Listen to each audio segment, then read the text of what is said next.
ఈ అధ్యాయంలో మనం సూక్ష్మజీవుల గురించి తెలుసుకోబోతున్నాం. సూక్ష్మజీవుల ప్రపంచం. అసలు ఈ సూక్ష్మజీవులు అంటే ఏమిటి? మన కంటికి కనిపించని అతి చిన్న జీవులను సూక్ష్మజీవులు అని అంటారు. ఈ సూక్ష్మజీవులను మనం సూక్ష్మదర్శిని లేదా మైక్రోస్కోప్ ఉపయోగించడం ద్వారా పరిశీలన చేయవచ్చు. అయితే ఈ సూక్ష్మజీవులకు మనకు గల సంబంధం ఏమిటి? మన జీవితంలో ఈ సూక్ష్మజీవుల ప్రాముఖ్యత ఏమిటి అనే విషయాలను మనం ఈ అధ్యాయంలో చర్చించబోతున్నాం. మన నిత్య జీవితంలో వివిధ రకాలైనటువంటి సంఘటనలు మనం చూస్తూ ఉంటాం. ఉదాహరణకి పాలు పెరుగుగా తోడవటం. పాలను పెరుగుగా తోడుపెట్టడానికి పాలల్లో గోరువెచ్చని పాలల్లో కొద్దిగా మజ్జిగను కలపడాన్ని మీరు గమనించి ఉంటారు. ఈ విధంగా చేయలేనట్లయితే ఆ పాలు పెరుగుగా మారడం అనేది జరగదు. అయితే పాలు పెరుగుగా ఏ విధంగా మారుతున్నాయి? అదేవిధంగా కొన్ని ఆహార పదార్థాలు, వండిన ఆహార పదార్థాలు, అంటే ఆహార పదార్థాలు వండినప్పటికీ కొంతకాలం తర్వాత ఆ ఆహార పదార్థాలు చెడిపోవడాన్ని మీరు గమనిస్తూ ఉంటారు. ఇలా చెడిపోవడానికి గల కారణం ఏమిటి? ఇటువంటి ప్రశ్నలకు సమాధానాలు దాదాపు 400 సంవత్సరాల క్రితం అప్పుడుండే ప్రజలకు సమాధానాలు తెలియదు. అయితే వారు ఎందుకు ఈ విధంగా జరుగుతుంది, ఎందుకు పాలు పెరుగుగా తోడు అవటానికి మనం మజ్జిగను కలపవలసి వస్తుంది, అలాగే ఎందుకు వండిన ఆహార పదార్థాలు కూడా పాడవుతున్నాయనే విషయాల పట్ల వారు ఆసక్తిని కలిగి పరిశోధనలు చేయడం ప్రారంభించారు. అటువంటి వ్యక్తుల్లో ఒక ముఖ్యమైన వ్యక్తి Antony van Leeuwenhoek. Antony van Leeuwenhoek. ఈ యాంటోనీ వాన్ లువెన్హాక్ అనే వస్త్ర వ్యాపారికి సూక్ష్మ పదార్థాలను పరిశీలించడం అంటే చాలా ఆసక్తి. ఈ యాంటోనీ వాన్ లువెన్హాక్ వల్ల 1674వ సంవత్సరంలో సూక్ష్మ జీవశాస్త్రం అనే జీవశాస్త్రం ఆవిర్భవించింది. సూక్ష్మ జీవశాస్త్రం, దీన్నే మైక్రోబయాలజీ అని కూడా అని అంటారు. ఈ మైక్రోబయాలజీ ఎప్పుడు పుట్టింది అంటే 1674వ సంవత్సరంలో యాంటోనీ వాన్ లువెన్హాక్ చేసిన పరిశోధనల వల్ల పుట్టింది. ఈ యాంటోనీ వాన్ లువెన్హాక్ అవటానికి ఆయన వస్త్ర వ్యాపారి అయినప్పటికీ కటకాలను తయారు చేయడంలో అతనికి చాలా నైపుణ్యం ఉండేది. అందువల్ల అతను తయారు చేసిన కటకాలతో చిన్న సూక్ష్మదర్శిని అతను రూపొందించడం జరిగింది. ఆయన వివిధ రకాల పదార్థాలను, చెరువులు, కుంటలలో ఉన్న నీళ్లను పరిశీలించడం జరిగింది.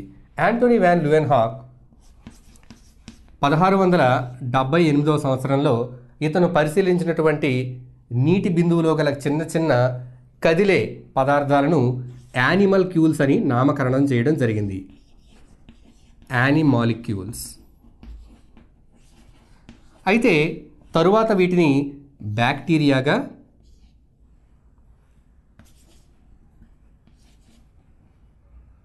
బ్యాక్టీరియాగా పిలవడం ప్రారంభించారు.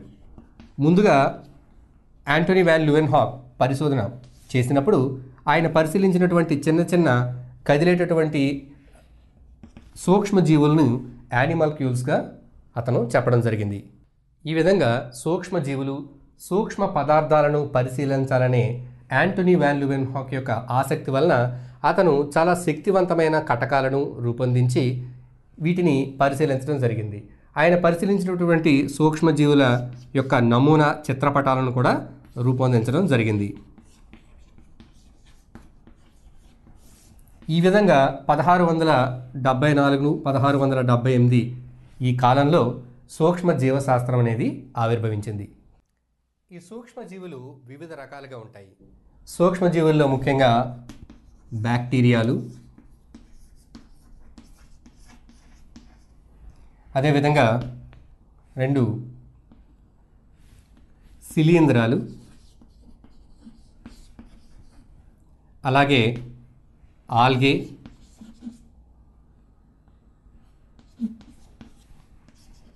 అదేవిధంగా ప్రోటోజోవన్లు,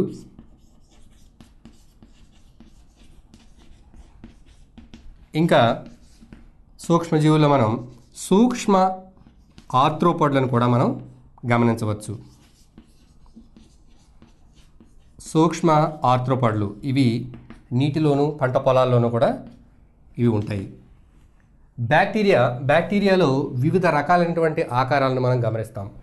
గుండ్రంగా ఉండేటటువంటి బ్యాక్టీరియా, అదేవిధంగా రాడ్ ఆకారంలో ఉండేటటువంటి బ్యాక్టీరియా, అదే విధంగా సర్పిల్ ఆకారంలో, వివిధ ఆకారాల్లో, కామా ఆకారంలో మొదలైన ఆకారాల్లో ఉండేటటువంటి బ్యాక్టీరియాని కూడా మనం గమనిస్తాము.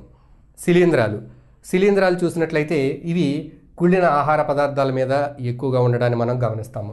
ఇందులో పుట్టగొడుగులు కూడా ఒక రకమైన శిలీంధ్రాలు, కానీ ఈ పుట్టగొడుగులను మనం మన కంటితో నేరుగా చూడగలుగుతాము. అయితే ఇందులో ఉన్న శిలీంధ్రాల్లో ఉన్న సూక్ష్మజీవులు శిలీంధ్రాలు. ఈ శిలీంధ్రాలు రొట్టెపై ఉండేటువంటి శిలీంధ్రాలను మనం చూసినట్లయితే బ్రెడ్ మోల్డ్. ఇవి చిన్ని చిన్ని తంతువుల వలె ఉంటాయి. వీటిని మనం సూక్ష్మదర్శినిలో చూసినప్పుడు ఇందులో రైజోపస్ అనే శిలీంధ్రాన్ని కనుక పరిశీలించినట్లయితే ఈ రైజోపస్ ఈ విధంగా ఉంటుంది. అలాగే పెన్సిలిన్ అనేది కూడా ఒక రకమైన శిలీంధ్రం. ఇది పెన్సిలిన్ అనే యాంటీబయాటిక్ని ఉత్పత్తి చేయడానికి ఉపయోగపడే శిలీంధ్రం, పెన్సిలిన్ శిలీంధ్రం. అలాగే ఆస్పరిగిల్లస్ని కూడా మనం గమనించవచ్చు. ఆస్పరిగిల్లస్ ఇవన్నీ కూడా శిలీంధ్రాలు. అదేవిధంగా ఆల్గేలో మనం చూసినట్లయితే క్లామిడోమోనాస్ కానీ లేదా స్పైరోగైరా, ఇంతకుముందు అధ్యాయంలో మనం చూసినట్టు స్పైరోగైరా, ఇవి ఆకుపచ్చ రంగులో ఉండే చిన్న చిన్న తీగల వంటి సూక్ష్మజీవులు. వీటి యొక్క నిర్మాణాలను మనం సూక్ష్మదర్శిని ఉపయోగించడం ద్వారా స్పష్టంగా చూసి పరిశీలించవచ్చు. అలాగే ప్రోటోజోవన్లో ముఖ్యంగా అమీబా,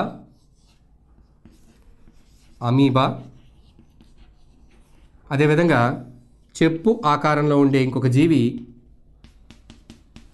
పారామీషియం, ఇది కూడా సూక్ష్మజీవి పారామీషియం.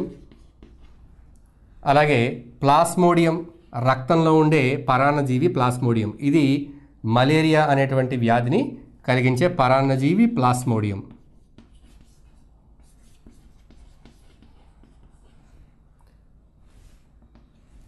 జియార్డియా, ఇవన్నీ కూడా ప్రోటోజోన్లకు ఉదాహరణలు. తర్వాత సూక్ష్మ ఆర్థ్రోపాడ్లు. ఈ సూక్ష్మ ఆర్థ్రోపాడ్లు మనం చూసినట్లయితే ఇందులో సైక్లాప్స్, అదేవిధంగా డాఫ్నియా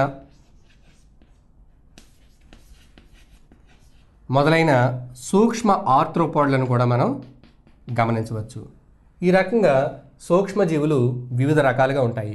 అయితే ఇక్కడ మనం వైరస్ల గురించి మనం చర్చించుకోవడం లేదు. ఎందుకంటే వైరస్లు సజీవులకు నిర్జీవులకు మధ్యలో వారధిగా ఉన్నాయి. మనం వైరస్లను కనుక చూసినట్లయితే అవి చాలా అతి చిన్న పరిమాణంలో ఉండి సంయుక్త మైక్రోస్కోప్ లేదా సంయుక్త సూక్ష్మదర్శనంలో కూడా చూడడానికి వీలుగా ఉండవు.